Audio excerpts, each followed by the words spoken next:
행복으로 초대합니다 라는 제목으로 함께 말씀을 나누겠습니다.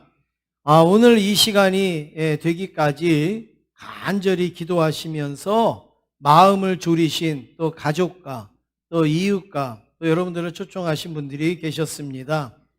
그리고 하나님도 여러분들을 기다리셨습니다. 저도 우리 성도들도 여러분들을 기다렸습니다. 이 자리에 오신 것을 환영하면서 잘 오셨습니다. 그리고 진심으로 환영합니다. 우리 옆에 있는 분하고 다시 한번 우리 인사하겠습니다. 환영합니다. 축복합니다. 다시 한번 인사하시겠습니다. 네. 첫 번째로 사람들의 노력을 우리는 생각해 볼 수 있습니다. 사람은 태어나면서부터 행복을 찾으려고 많은 노력을 합니다. 네. 어떻게 하면 행복할까? 또 행복한 삶을 위해서 어떻게 살아야 될까? 아주 많은 노력을 합니다. 그래서 열심히 공부합니다. 열심히 공부해야 행복해. 그리고 좋은 직장을 가지려고 노력합니다. 또 결혼도 잘 해보려고 애를 씁니다. 그리고 좋은 집도 장만하려고 합니다. 취미생활도 우리가 행복하기 위해서 선택을 합니다. 그런데 어느 누구도 나는 행복합니다 이렇게 고백하는 사람은 없습니다. 그리고 행복하다고 장담하는 분도 찾지를 못합니다.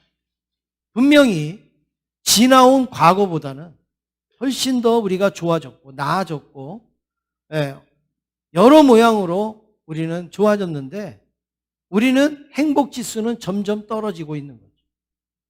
여러분들이 어렸을 때 가진 행복보다 아마 지금 가지는 행복지수를 따져보면 훨씬 더 떨어질 겁니다. 그런데 우리의 삶의 질을 보면 여러분 어렸을 때와 지금하고는 비교도 안 될 정도로 우리가 잘 살고 평안함을 누리지 않습니까? 그런데 행복지수는 점점 떨어져요. 그러니까 사람들이 행복을 찾아서 공부하고 직장생활하고 한 것이 그게 정답은 아니라는 것을 우리가 알 수가 있는 것이죠. 오히려 잘 살고 부유한 나라가 자살률이 더 높은 거죠. 그리고 잘 살고 부유한 나라에 범죄율이 더 많습니다. 왜 그렇습니까? 행복을 엉뚱한 데서 찾았기 때문에. 행복을 줄 수 없는 곳에서 찾았기 때문에 그렇습니다.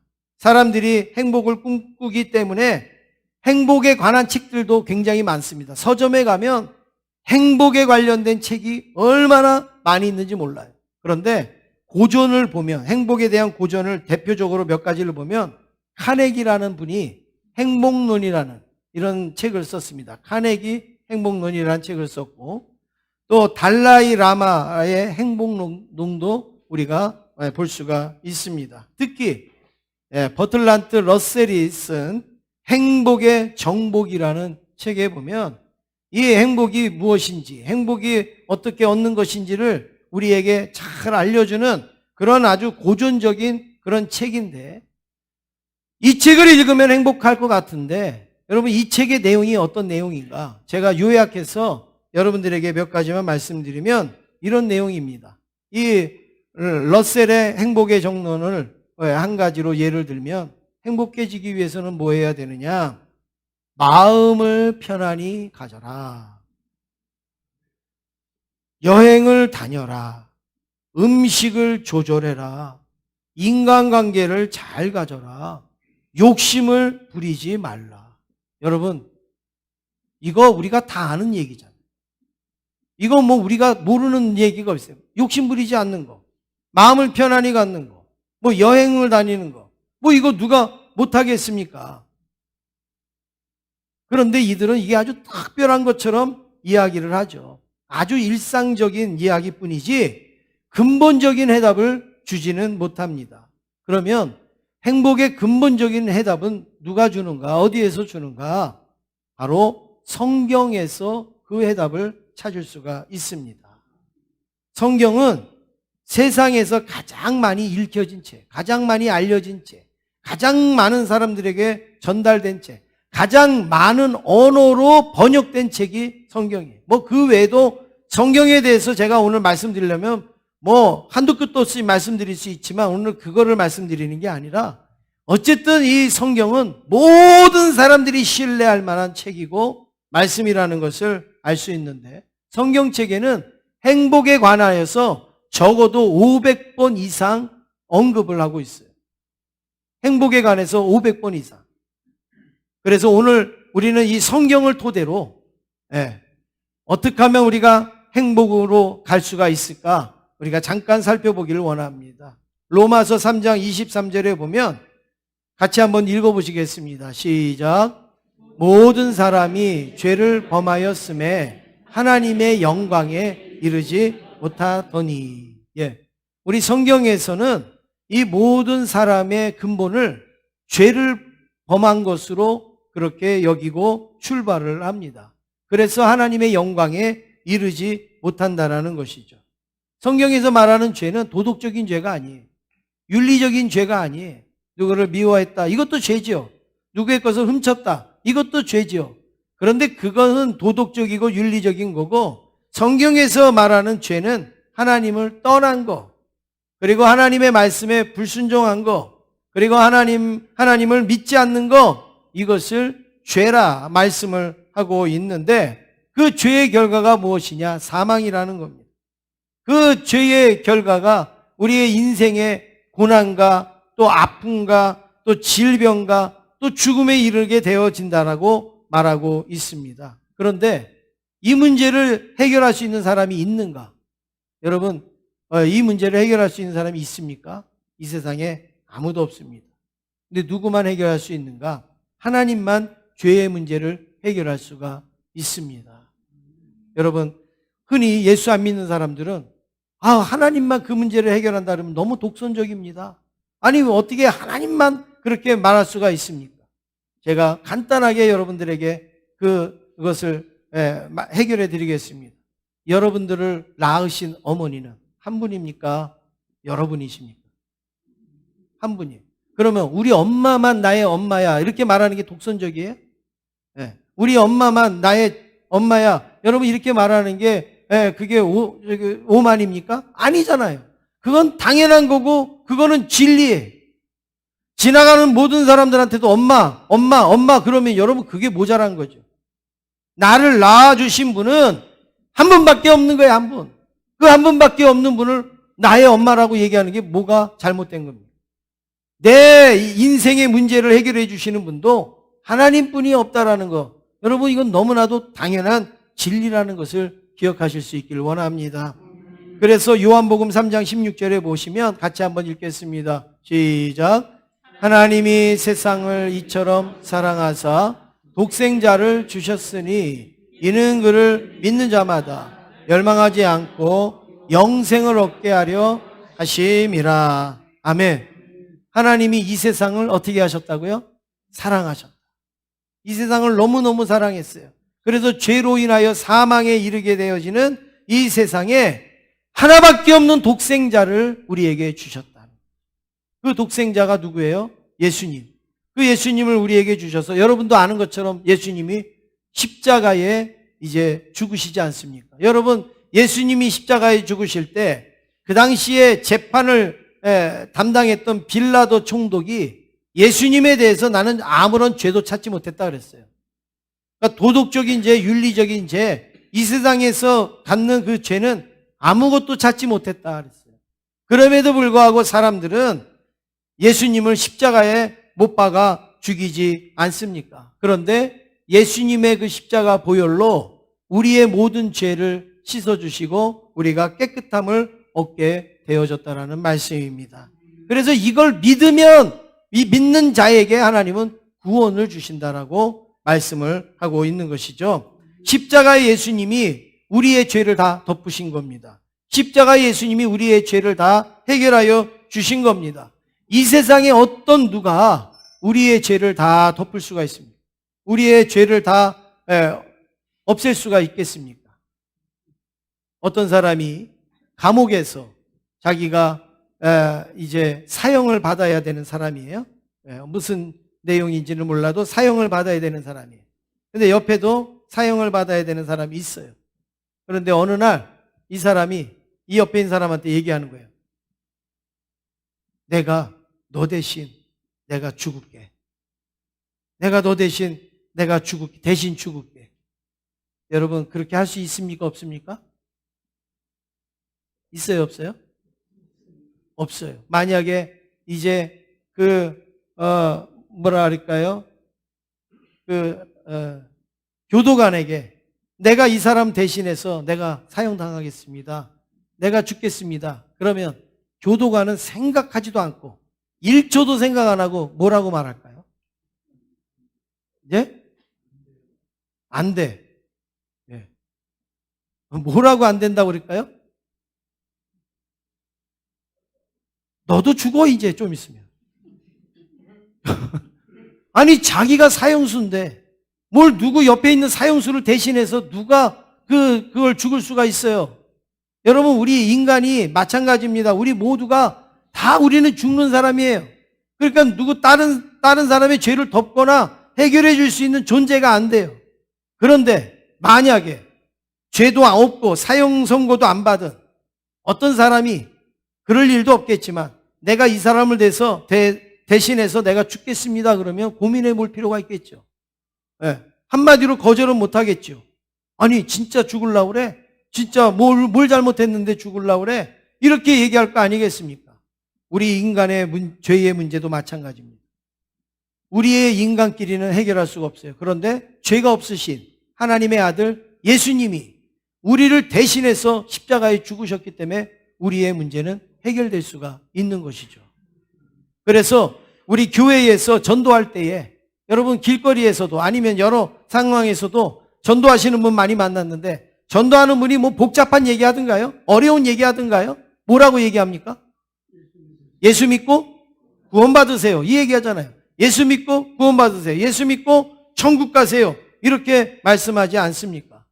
그래서 교회에도 이런 이야기가 있습니다. 예수를 만나면 인생의 방황이 끝나고 그리고 좋은 교회를 만나면 신앙의 방황이 끝난다. 예. 여러분, 우리의 인생의 방황을 끝내고 그리고 또 신앙의 방황도 여러분 마치실 수 있기를 간절히 원합니다. 저희 교회에서 해마다 행복축제를 준비하는 이유는 여러분들이 예수님을 만나서 행복하시라고 자리를 마련하는 것입니다. 예수님 잘 모르셔도 괜찮아요. 교회 생활 잘 모르셔도 괜찮아요. 나 예수님 잘 모르는데요. 나 교회 생활 잘 모르는데요. 괜찮습니다. 어린아이가 이제 태어나서 엄마 아빠를 지식적으로 알지 않고 감각적으로 알잖아요. 감각적으로. 엄마, 아빠. 감각적으로 엄마 아빠를 부르다가 점점 자라다가 보면 어떻게 됩니까? 예, 지식적으로 엄마도 알게 되고 아빠도 알게 되고 아빠의 사랑이 얼마나 큰지 그리고 엄마의 마음이 어떤지 그리고 우리 가족이 무엇인지 이걸 다 알게 되지 않습니까? 예수 믿는 것도 마찬가지예요. 다 알고 예수 믿는 사람 없어요. 다 해결하고 예수 믿는 사람 없어요. 미완성으로 부족하지만 우리가 하나님 앞에 나오시면 예수님을 믿다가 보면 나도 모르게 지식적으로나 하나님을 알게 되어지고 그리고 믿음이 생겨지고 그래서 우리가 더 좋은 신앙생활을 가질 수가 있는 것입니다. 그러므로 지금까지 행복을 어디에서 찾으셨습니까? 이제는 예수님 안에서 행복을 찾으시기를 간절히 원합니다. 두 번째는 예수님을 만나면 어떤 행복이 찾아오는가? 그냥 교회 오면 행복합니다. 이렇게만 말씀을 드리면 여러분 이게 뭐예요? 이 집 가서 밥 먹으면 맛있습니다. 그러면 뭐합니까? 밥을 줘야죠. 밥을. 예수님을 만나면 어떤 행복이 찾아오는가? 한 3가지 정도를 제가 무수히 많지만 오늘은 3가지 정도만 말씀드리면 첫 번째 마음의 평안이 찾아옵니다. 구약 잠언서라는 책이 있는데요. 여기 15장 13절에 보니까 마음의 즐거움은 얼굴을 빛나게 하여도 마음의 근심은 심령을 상하게 하느니라 이렇게 말씀을 하고 있습니다. 현대인들의 가운데에 마음의 평화를 잃어버리고 사는 사람들이 얼마나 많이 있습니까?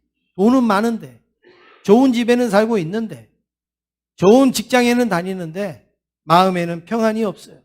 늘 불안해요. 또 때로는 우울해요. 때로는 막 분노에 젖어 있어요. 막 그래서 이렇게 저렇게 내 평안을 찾으려고 노력하지만 마음의 평안이 찾아오지는 않을 겁니다. 그런데 저는 제가 여러분에게 장담을 드립니다. 예수님을 믿으면 마음의 평안이 찾아옵니다.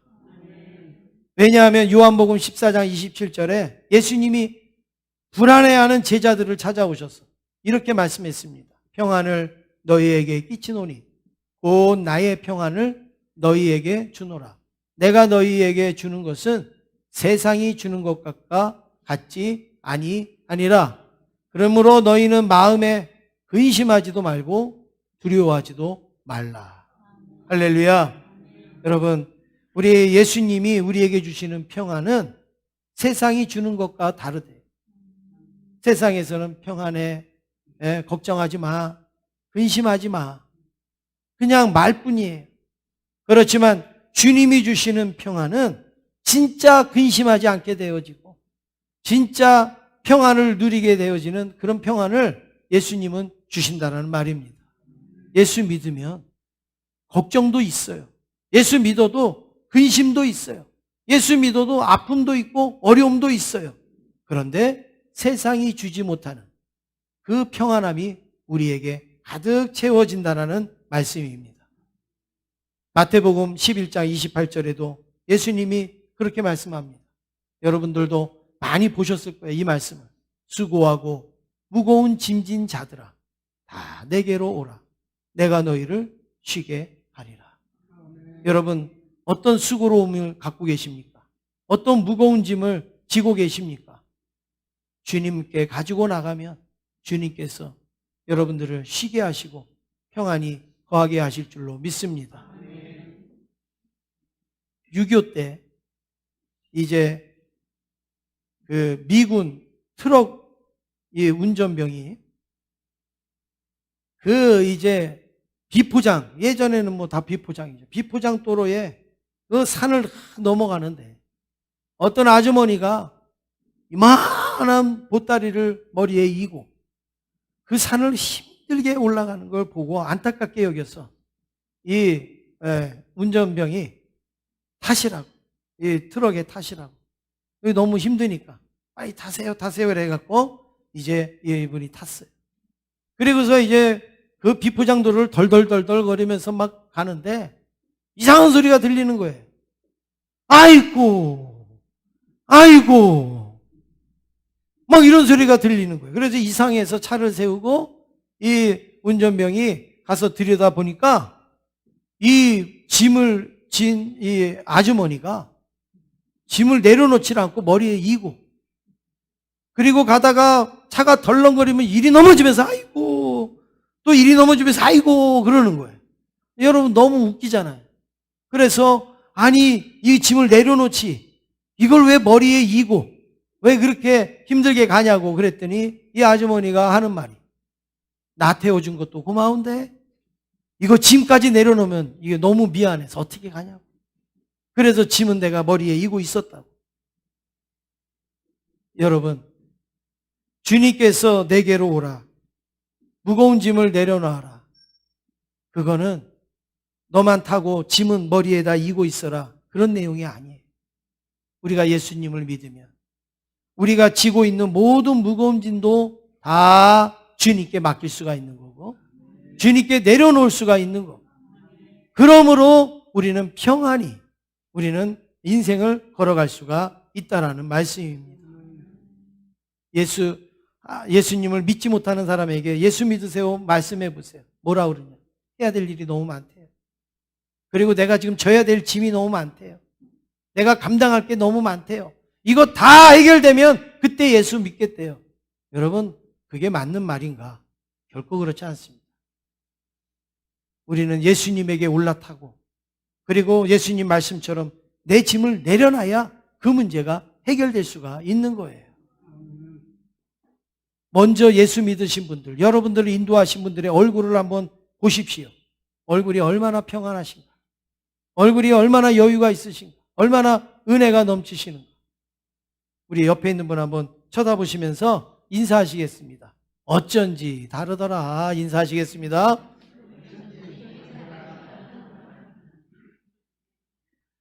두 번째로 우리가 예수를 믿고 우리가 어떻게 행복해지는가?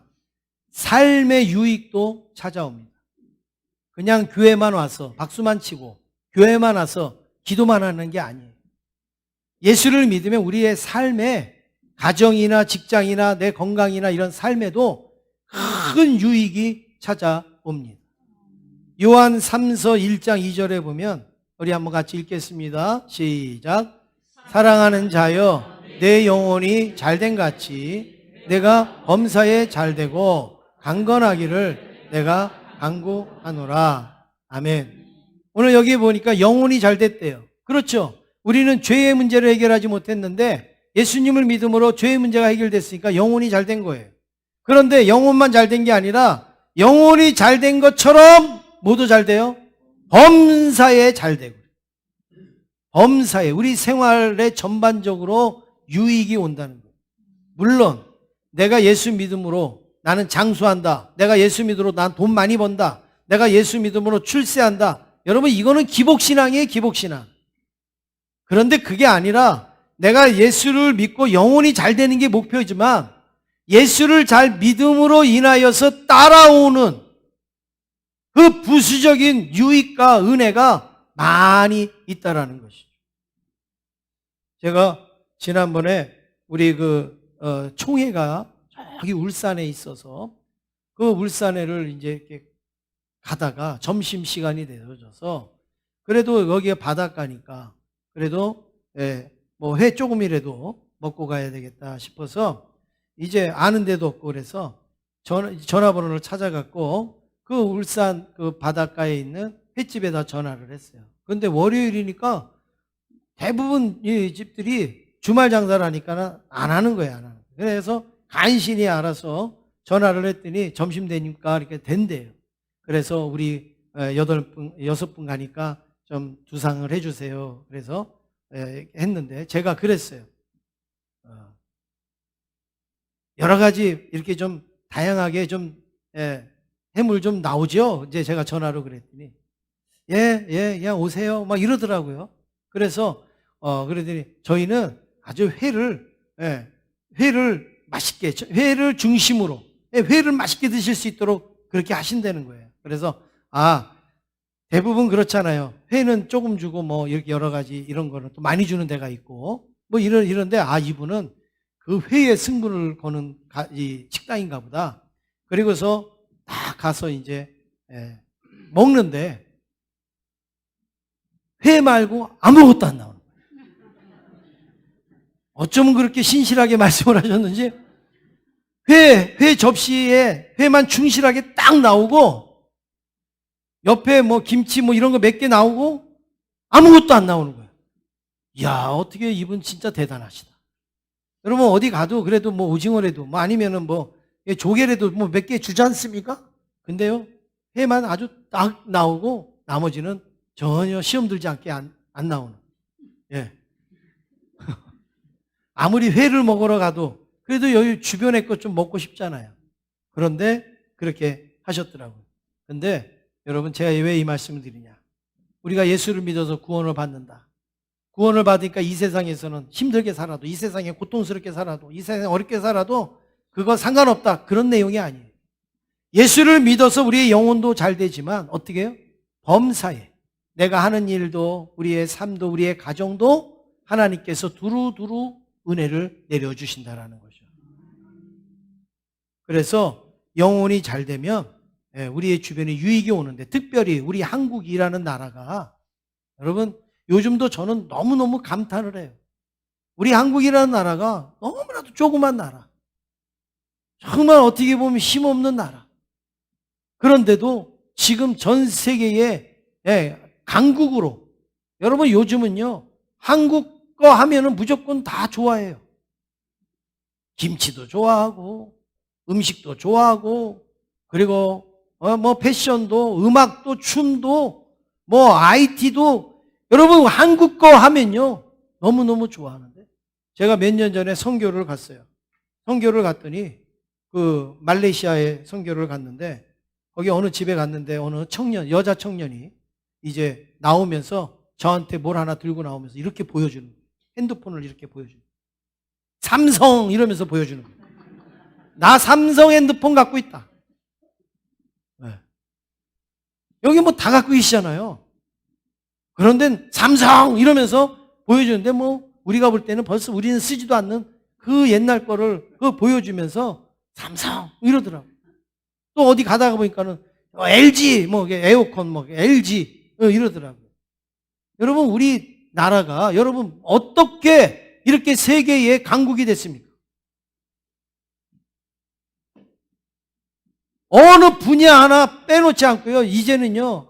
코리아 하면은요.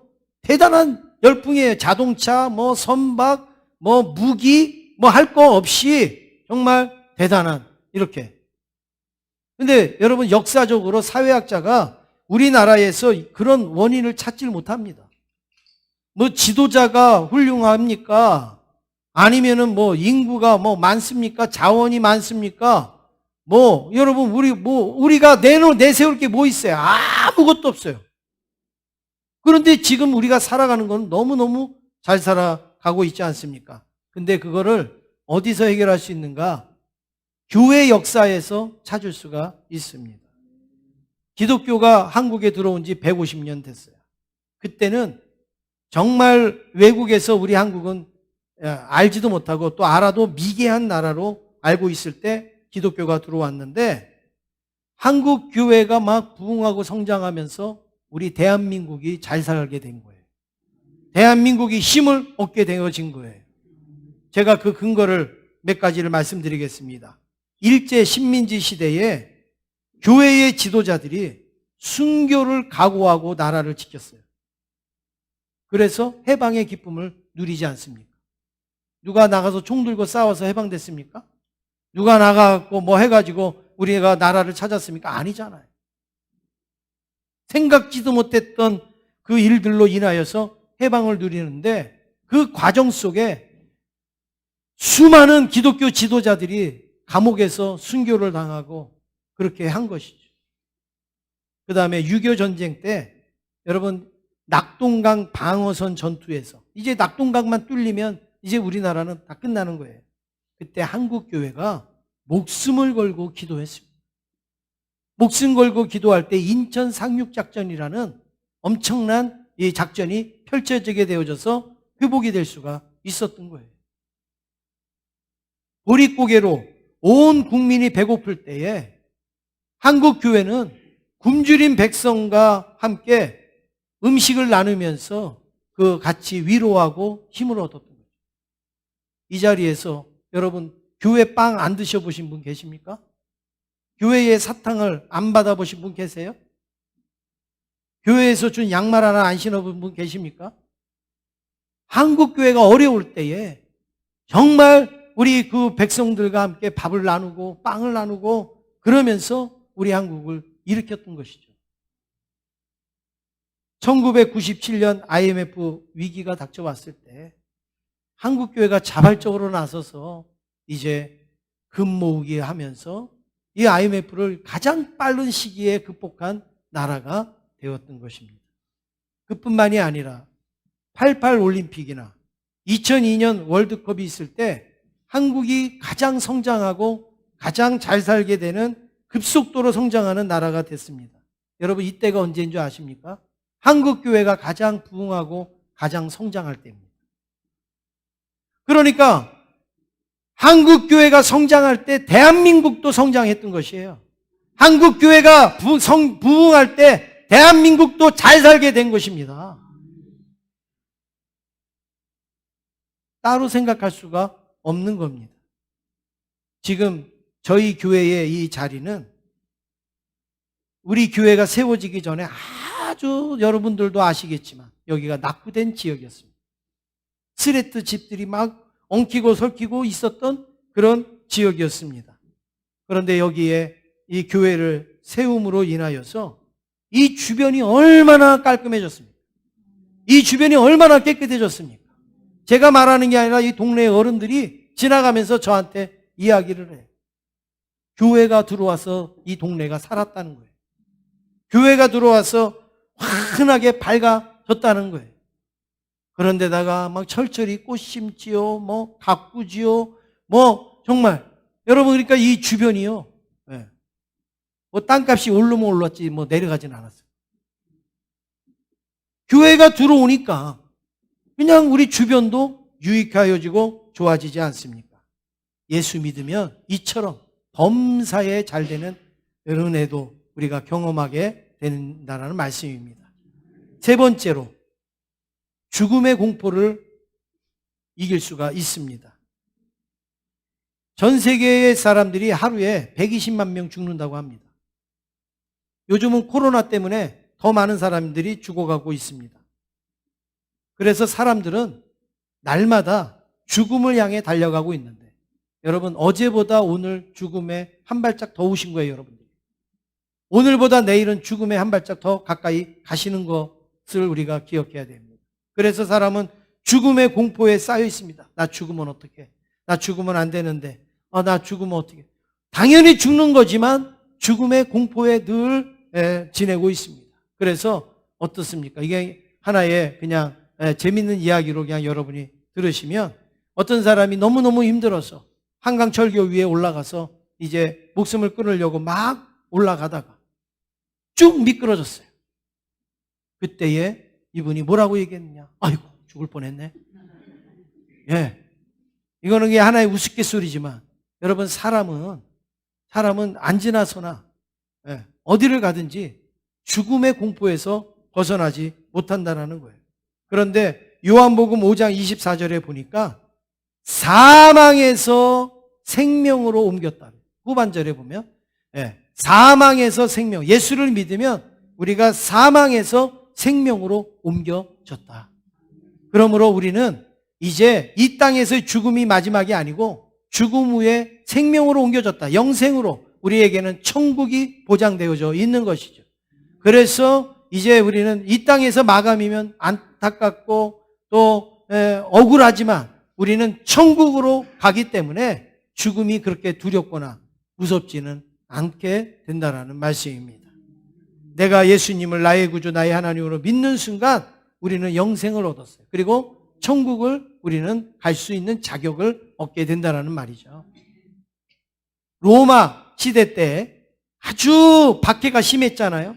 그럴 때에 예수 믿는 사람들을 붙잡아다가 완전히 공개적으로 죽이는 일들이 일어났습니다. 그래서 원형 경기장에 사람들이 가득 차 있는데 예수 믿는 사람들, 이건 실질적으로 역사에 있는 거죠. 예수 믿는 사람들을 다 거기다가 몰아놓고 사자, 호랑이, 맹수들을 그냥 풀어놔갖고 그 사람들을 보는 앞에서 뜯어먹는 거를 보게 한 거예요. 그것뿐만이 아니라 껍질을 벗겨서 죽이는 그런 일도 있고 또 예수님처럼 십자가에 못 박아서 죽이는 일도 있고 또 아니면 톱으로 슬렁슬렁 잘라갖고 그렇게 죽이기도 하고 별의별 일이 다 있는데 그 중에 하나가 뭐냐면 화형이 있잖아요. 화형. 불에 태워서 죽이는 화형도 거기에서 실행을 했는데 어떤 엄마하고 아들이 이제 화형을 당하는 거예요. 예수 믿는 것 때문에. 그래서 엄마는 이쪽에다 나무에다 묶어놓고 이제 화형을 하고 아들은 이쪽에다가 묶어놓고 화형을 서로 마주보고 이제 화형을 시키는데 불을 밑에다 붙이니까 이제 연기가 막 올라오잖아요. 나무가 막 타잖아요. 연기가 막 올라오니까 아들이요 막 소리를 지르는 거예요. 엄마, 연기 때문에 엄마 얼굴이 안 보여요. 엄마 얼굴이 안 보여요. 여러분 그 당시에 얼굴만 봐도 마음이 평안할 텐데 얼굴이 안 보이니까 얼굴이 안 보여요. 안 보여요. 그러니까 엄마가 하는 얘기가 얘야 나를 보지 말고 하나님을 봐라. 천국에 계신 하나님을 봐라. 그럴 때에 이 아들이 또 이렇게 외칩니다. 엄마, 우리 천국에서 만나요. 지금은 하나도 무섭지 않아요. 이렇게 담대하게 이제 순교를 당했다라는 이야기입니다. 여러분 어떻게 그렇게 담대해질 수 있습니까? 이 땅이 마지막이 아니니까. 천국이 있으니까. 천국에서 다시 만날 수 있으니까. 소망을 하고 우리가 이 땅을 살 수가 있는 것입니다. 이제 세 번째로 한 가지만 남았습니다. 이제 우리에게는 한 가지만 남았는데, 예전에는 여러분 예수님 믿으세요 그러면 이런 분들이 많았어요. 예수님을 믿어? 차라리 뭘 믿으라고요? 뭘 믿어요? 내 주먹을 믿어라. 차라리 내 주먹을 믿어라. 이렇게 말하시는 분들이 얼마나 많이 있었는지 몰라요. 그래서 저는 어렸을 때 이분의 주먹은 대단한 주먹인 줄 알았어요. 네. 내 주먹을 믿으라 이랬으니까 그 자신감, 네, 대단하신 주먹인 줄 알았어요. 근데 그 주먹이요, 옆에서 내 가족이 죽어갈 때 내 이 주먹으로 뭘 해요?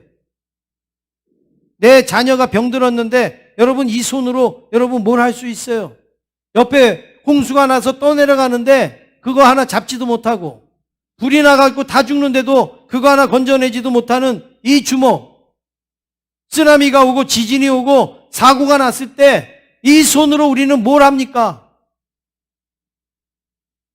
그저 옆에서 그냥 지켜보면서 슬퍼하고 눈물 흘리고 그리고 한숨 짓는 것밖에 더 있겠습니까? 그러나 요한복음 1장 12절에 보니까 이렇게 말씀합니다. 우리 한번 같이 읽으시겠습니다. 시작.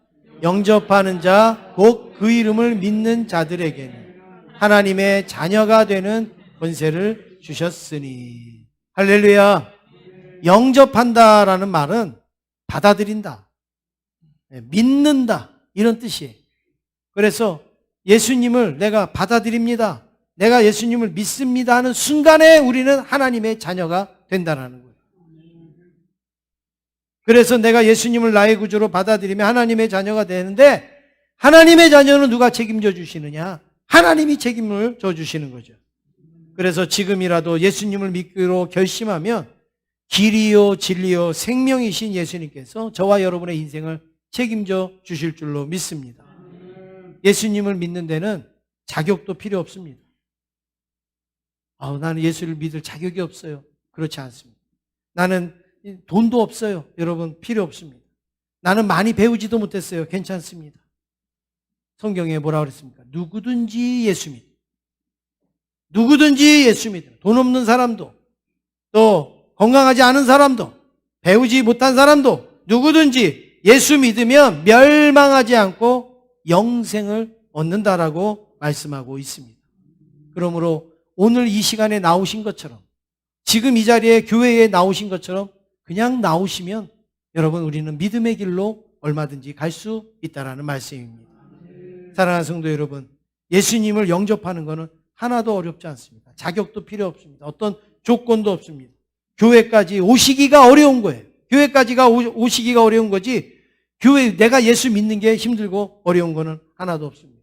이제 교회에 오셨으니 이제 우리가 영접만 하면 되고 고백만 하면 되는데, 오늘 여러분들이 영접할 수가 없어서, 여러분들이 영접하는 걸 잘 몰라서 제가 영접하도록 도움을 드리겠습니다. 그래서 이 시간에 같이 기도를 할 때 제가 짧게 한마디씩 하니까 여러분들이 그대로 따라 하시면 오늘 내가 예수님을 영접합니다, 고백합니다, 그 기도를 할 수가 있는 것입니다. 우리 한번 눈을 감고 하셔도 되고 앞에 화면을 보고 따라 하셔도 되고, 우리 제가 기도하는 거 같이 한마디씩 하시겠습니다.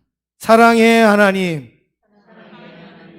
그동안 내 주먹을 믿으며 살아왔습니다.